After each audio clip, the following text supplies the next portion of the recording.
तैयार श्रृंगार नहीं हो सकते हैं और हम वो लेते हैं। वो फ्लैटों में नहीं रहते हैं, हम रहते हैं। वो डाइनिंग पे बैठ के खाते हैं, हम डाइनिंग पे बैठ के खाते हैं।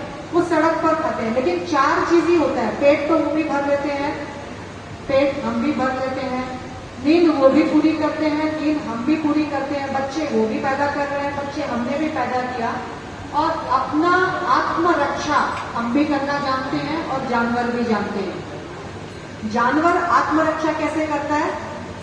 उनके पास पिस्तौल होती है, तो तलवार लेके घूमते हैं जानवर। भगवान ने उनको दो बहुत स्ट्रांग चीज दी है, पंजे, दांत। दांत और पंजे से वो अपनी आत्मरक्षा कर सकते हैं। पर हमने तो भगवान ने वो भी नहीं किया है, ना नाखून है ना दांत है।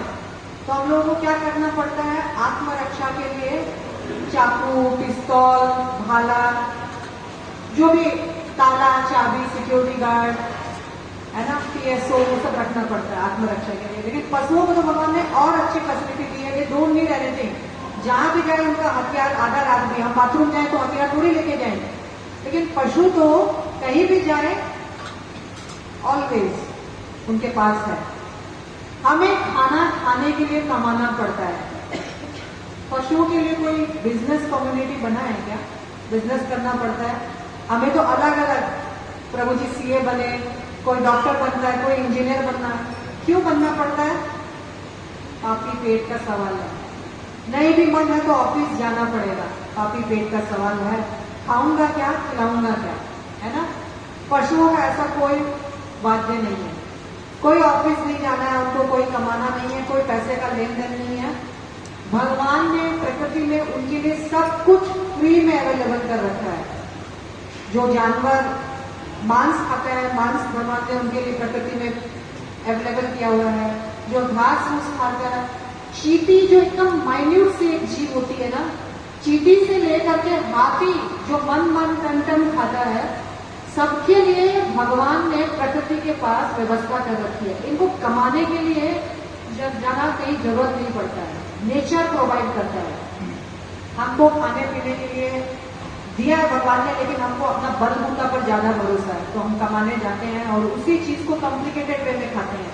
खाते वो रोटी सब्जी ही है, उसको नाम दे देंगे पिज्जा, और पता नहीं आप 5 स्टार होटल में जाओगे तो क्या नाम देगा, वो नाम देकर जब सामान आएगा तो लगता है हमारे भाषा में तो उसको कुछ और ही बोलते हैं, है ना? निद्रा, AC चला लिया, गद्दा लगा दिया, बढ़िया आलिशान रूम बना लिया, अल्टीमेटली नींद ही पूरी होती है। सुबह उठकर आपकी भी बॉडी उतनी फ्रेश होती है जितना एक जानवर थोड़ा सा सो करके पेड़ के नीचे, खुले आसमान के नीचे सो करके वापस ताकत लाता है। उसको कोई नींद के लिए फैसिलिटी, ना तकिया चाहिए, ना गद्दा चाहिए, ना चादर चाहिए, ना मलमल चाहिए। उसके लिए भगवान ने नींद की फैसिलिटी दी, जहां जाए उसको नींद आ जाती है। और आप जितना तंदुरुस्त फील करते हो वो भी उतना ही करता है। और चौथी चीज शास्त्रों में कहा गया है मैथुन, यानी बच्चे पैदा करने की जो प्रक्रिया है। बच्चे जानवर भी पैदा करते हैं, हम मनुष्य भी करते हैं। फर्क क्या है? हमें मैटरनिटी होम जाना पड़ता है, जानवरों के लिए कोई डॉक्टर जरूरत नहीं है।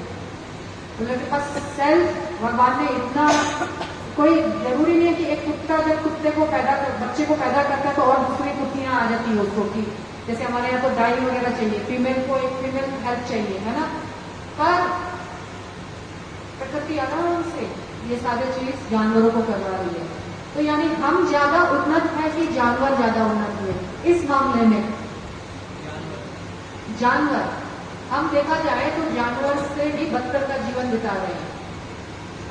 लेकिन फिर भी शास्त्रों में मनुष्य जीवन को उत्तम जीवन कहा गया है ना?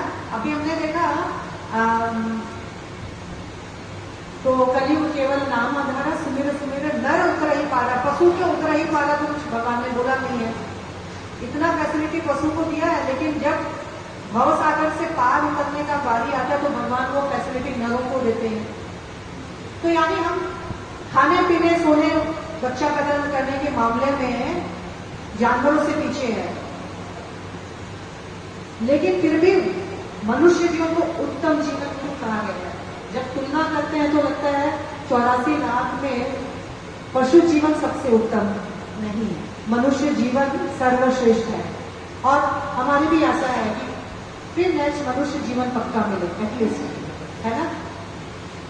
तो क्या विशेष है हम में जिसको हमें इतना उन्नत जीवन बोला गया है? देखा जाए तो कोई उन्नत जीवन नहीं है कंपैरिजन के, अगर तुलना में जाए तो क्या हो सकता है वो एक चीज जो हमें जानवर से श्रेष्ठ बनाती है? हमने सबने पढ़ाई लिखाई की है, कभी इस मैटर में भी सोचा है?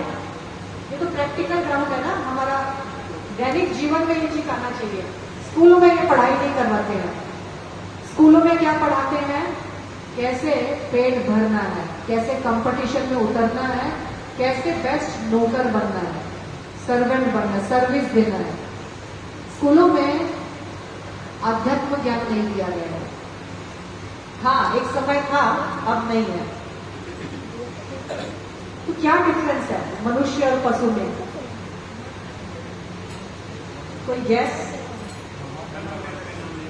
भगवान का नाम तोता भी लेता है, राम राम राम राम राम राम राम राम राम राम कर सकता है ना? सॉरी, अगर बुद्धि की बात करें तो बुद्धि तो बिल्ली में हमसे ज्यादा है। वो बुद्धि देखती है कब ये मेगा किचन से बाहर निकले, कब मैं खिड़की के दरवाजे में जाऊं दूध पीऊं, नहीं तो ये मारेगी मेरे को, है ना। कुत्ता भी देखता है कि अभी मालिक नहीं है घर में, कोई दूसरा स्ट्रेंजर है तो उसको बुद्धि काम होती है, भौ करने लग जाता है। तो जानवरों में भी बहुत बुद्धि होती है। हम कैसे हमसे ज्यादा बुद्धिमान होते हैं। ये जो चोर उचक्के पकड़ने के लिए, मर्डरर पकड़ने के लिए आदमी को मैसेज करने देते हैं, उनके पास वो सेंस है नहीं। स्निकर डॉग्स जो होते हैं, कुत्ते होते हैं, हमसे ज्यादा बुद्धिमान होते हैं, पकड़ लेते हैं वो।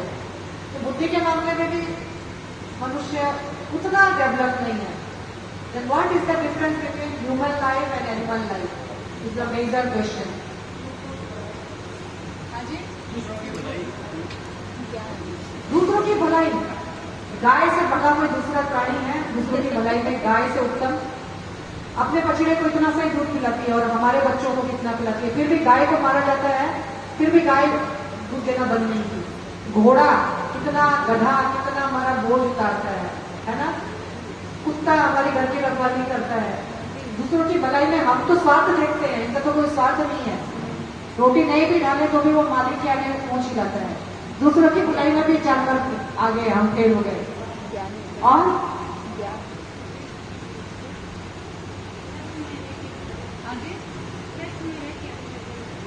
कष्ट में रह के हरि भजन करना, वो कब करेगा? एक्चुअली डिफरेंस क्या है आप सोच के देखिएगा कि मैं सही हूं या गलत। सिर्फ मनुष्य जीवन में ही विवेक शक्ति है। विवेक शक्ति मतलब डिस्क्रिमिनेशन पावर, अच्छा और बुरा समझने की, परखने की और उस हिसाब से अपने मन से करने की उसमें शक्ति है। बाकी जानवर में ये शक्ति नहीं है। विवेक शक्ति जिसको बोलते हैं, आप धर्म समझ सकते हैं, सुन सकते हैं, फिर मुझे करना है नहीं करना है वो आप विवेचना कर सकते हैं। जानवर में ये शक्ति नहीं है। धर्म क्या है उसकी जिज्ञासा नहीं कर सकता है जानवर, है ना। वो विवेक शक्ति नहीं है उसके अंदर कि मुझे धार्मिक बनना है कि नहीं बनना है। मनुष्य को जब तक वो जानवर जैसा जीवन बिता रहा है उसमें भी ये बुद्धि नहीं होती है, लेकिन जब उसके अंदर जिज्ञासा आती है तब वो पशु से अलग हो जाता है। क्या जिज्ञासा? धर्म की जिज्ञासा। तो महाभारत में एक श्लोक है, आहार मतलब खाना, जो भी हमने बात किया, निद्रा सोना, भय अपनी आत्मरक्षा करना और मैथुन बच्चा पैदा करना। चार चीज, आहार निद्रा भय मैथुन, सामान्य एतत् पशु भी नारायणम। ये सामान्य चीज है पशु में भी और नरों में भी। क्या चीज सामान्य है? आहार निद्रा भय और मैथुन सामान्य है। तो फिर क्या डिफरेंस है जानवरों में और मनुष्यों में?